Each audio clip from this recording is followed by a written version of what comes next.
Alright, so we have here a very simple user interface. You click a button, panel slides in, panel slides out. It's all a very smooth animation running at about 60 FPS.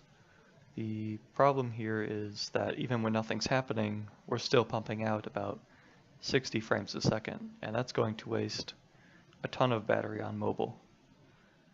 To solve this, I'm going to show you how to really easily reduce your battery consumption on mobile by only using high frame rates when you really need to.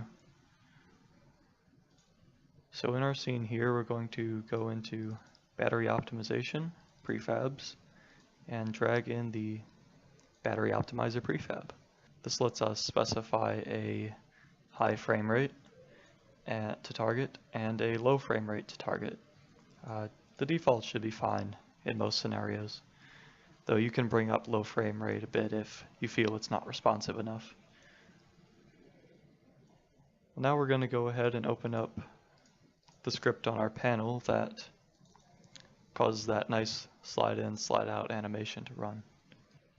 Alright, so now that we have our script up, we're going to add using battery optimization.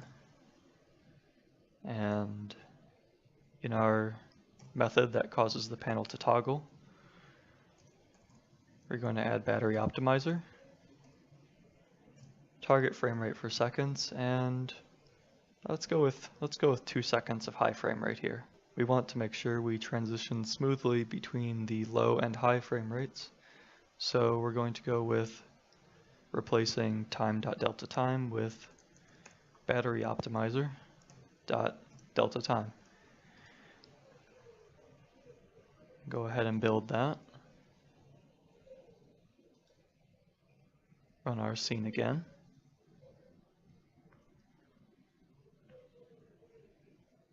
And if you watch the FPS in the corner here, you'll see that it will drop down to about 5 frames per second. There it goes. Now when we click our toggle button, back up to 60 FPS for that animation, and right back down to 5 FPS.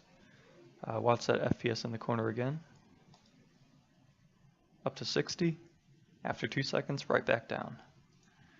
It's really that simple.